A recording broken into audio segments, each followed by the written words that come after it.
Chères internautatrices, chers internautateurs, bienvenue dans Strip Track, l'émission qui vous parle de bande dessinée. Et j'ai à mes côtés Monsieur Christophe. Bonjour, qui vient nous présenter avec moi d'ailleurs. Oui, parce que celui-ci, c'est toi qui l'as sélectionné. J'aime bien moi le dessin du générique. Ah, cool, un artiste fabuleux, le grand talent.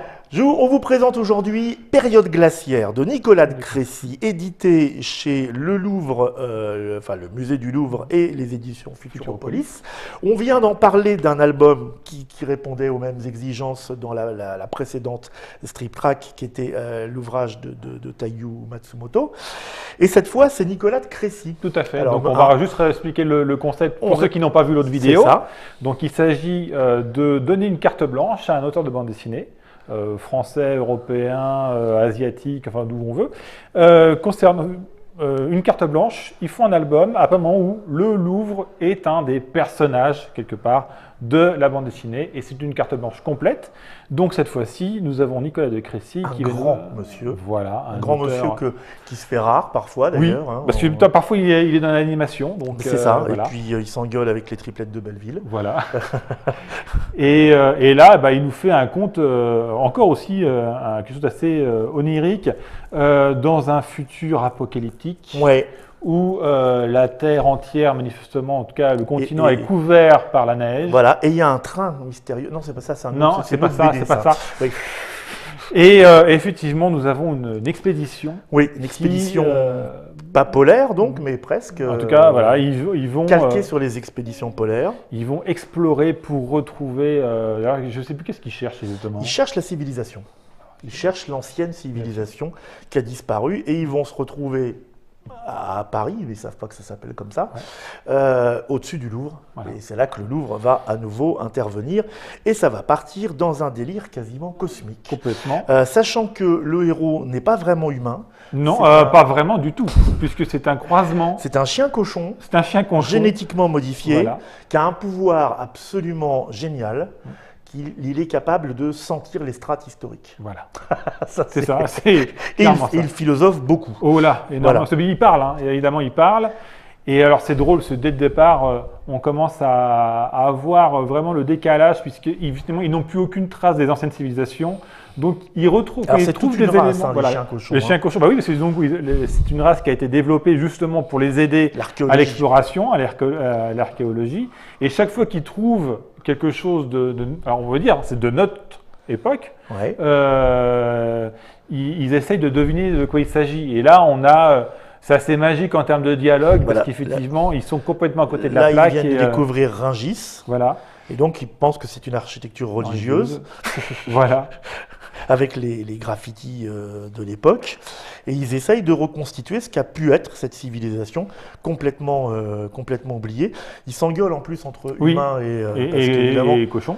Ils veulent, alors les cochons sont très pragmatiques. Hein. Eux, ce qu'ils veulent, c'est des fêtes et puis des sentir des trucs. Alors que les humains, ils ont quand même l'envie de devenir célèbres grâce à leur découverte. Il faut faire une découverte. Ce qui énerve un peu les cochons quand même, parce que c'est une perte de temps.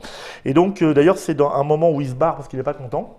Oui. Et là, il tombe dans un puits. Et là, il y a cette superbe phrase que moi j'ai adorée. Voilà, c'est ça. Je trouve ça magnifique. Il arrive dans les bas-fonds du Louvre, là où c'était la forteresse. Tout à fait. Alors, là, on est sur si vous visitez le Louvre, on est vraiment dans le Louvre actuel. Hein, donc, si vous visitez le Louvre, vous avez les anciennes, au sous-sol, vous avez les anciennes fortifications qui sont présentes. Et il dit donc, c'est curieux, il y a comme un parfum de 1000 structures humaines différentes. Sniff, sniff. Les plus anciennes sentent fort dessous les bras et semblent avoir des têtes couronnées. Les plus récentes sont aussi dessous les bras, mais ont les jambes nues sous leurs shorts. Voilà. Voilà. Donc le chien, ce sont voilà, il hume les vapeurs du passé.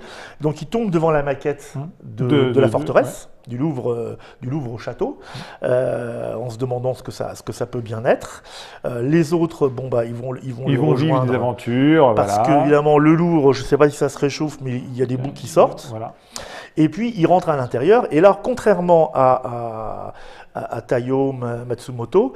Il s'intéresse bien sûr à l'architecture du Louvre et aux lieux, mais là, comme il en a fait un truc sous les neiges, de toute façon, on ne le verra pas beaucoup. Lui, ce qui va l'intéresser, Nicolas de Crécy, ce sont les œuvres. Tout à fait. Voilà. Et alors, pas n'importe quelles œuvres, un certain nombre d'œuvres qu'il a lui-même choisies, qui sont toutes d'ailleurs référencées après dans la BD, si vous voulez aller les voir en vrai, parce que pour lui, alors par contre là, un peu comme Matsumoto, ces œuvres ont une vie. Voilà. Elle parle, en tout cas, elle communique au moins avec le cochon. Et donc, voilà, vous avez plein de tableaux différents sur lesquels, par exemple, il se pose des tas de questions. Par exemple, visiblement, c'était les singes qui peignaient. Donc, ils trouvent que c'était quand même un lieu d'impudeur absolument total. Donc, ils imaginent que le Louvre était un lupanar où les gens venaient faire des folies sexuelles. Et surtout qu'à partir d'éléments qu'ils ne comprennent pas, ils en font des conclusions avec une certitude absolue. C'est ça. Voilà. Ça, c'est vraiment les êtres humains. Ils revisitent l'iconographie comme quelqu'un qui n'aurait jamais vu de peinture à l'avance. Donc, effectivement, ils se disaient, mais les gens se promenaient à poil tout le temps. Et là, ça, c'est fabuleux parce que du coup, à partir de toute une série de tableaux, il te raconte une histoire, oui. il t'invente l'histoire de l'humanité. C'est ça. Et ça c'est très très drôle. Alors, et d'un côté, toi, c'est là où c'est un peu aussi le propos de l'album, à mon sens, c'est que d'un côté, tu as effectivement les êtres humains qui se font des certitudes avec rien. Oui. Et de l'autre côté, tu as Hulk, parce qu'il s'appelle Hulk. Alors, le chien s'appelle Hulk. Le chien cochon s'appelle Hulk. Il a choisi son nom en fonction d'un ancien dieu de l'ère de la civilisation disparue. Voilà, j'aime beaucoup aussi cette image où il voit décontraction. Ouais, c'est ça. Quelle déconstruction, c'est stupéfiant. Et effectivement, là, par contre, Hulk, lui, il va avoir un rapport différent. Bon, évidemment, il va communiquer avec les œuvres. Il est perdu dans le Il est perdu, mais lui, il va communiquer vraiment avec les œuvres et lui, il va pas être à côté de la plaque par rapport aux êtres humains. C'est-à-dire qu'il comprend ou il essaie de comprendre avant de porter des jugements et en tout cas d'amener des postulats, quoi. Alors, ça lui fout super les miquettes parce que génétiquement, ils n'ont pas été travaillés pour être féroces tellement, plutôt intello. Et là, il se retrouve avec toute la statuaire et même certains tableaux du Louvre qui lui causent et qui lui expliquent. Mais alors là, encore en fonction pas de la réalité, mais de leur propre réalité. C'est-à-dire que les statues s'engueulent parce qu'il y en a un qui attends, moi tu peux pas me parler comme ça, je suis un dieu. Ouais, mais tu es un dieu que tu as vu, là, je suis plus ancien que toi. Donc ils s'engueulent les uns les autres et ils se retrouvent au milieu de tout ça avec des conférences au sommet. Donc on lui demande si c'est un touriste parce que ça fait longtemps qu'ils en ont pas vu. Et ils essayent de savoir surtout lequel est le plus vivant d'entre eux. C'est ça, parce que et là on parle en plus. C'est un dialogue. Bien conscience de ne pas être vivant. Voilà, et c'est un dialogue entre des objets qui viennent de civilisations antiques. Voilà. Donc c'est là aussi les rapports à l'histoire et au peuple, etc. Nous, on est fait quasiment de composants vivants, on est les plus vivants. Et l'autre fait oui, mais vous ne sentez pas le frais. Donc voilà, on a tout un jeu là-dessus. Et puis on a l'écorché là qui lui fait peur à tout le monde, mais il est pas méchant.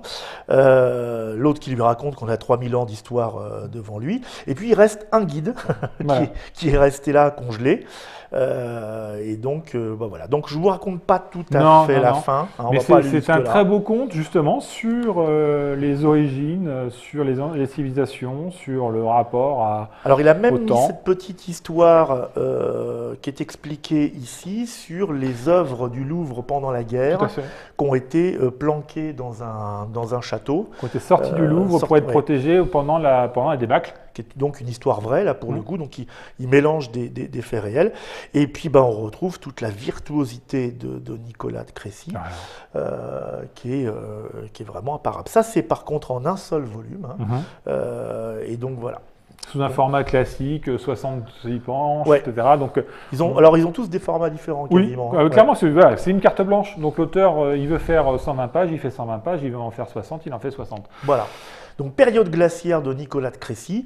Si vous aimez les belles BD et les histoires un peu curieuses, et puis voilà, si vous êtes un amateur de culture mais polisson, vous allez adorer. Nous on a pris un grand plaisir à ça. Et c'est devenu un classique parce que l'album date quand même de 2005. Oui, donc c'est du premier, un des tout premiers. Ouais. Ou si c'est pas le premier, en tout cas c'est un des tout premiers de cette collection-là et qui continue à avoir de nouveaux albums. Mais voilà, c'est aussi bien de lire ceux qui ont ouvert le bal. Tout de Crécy est bon. Et puis ensuite, là, il y a eu des auteurs japonais. Je me demande d'ailleurs dans quelle mesure de Crécy n'a pas participé à ça, parce qu'il a des liens avec le Japon très forts. Il a illustré pas mal de bouquins sur le Japon qui étaient très jolis aussi. Voilà, la Strip Track est terminée pour aujourd'hui. La prochaine fois, on vous parle de complètement autre chose, à moins qu'on représente le même.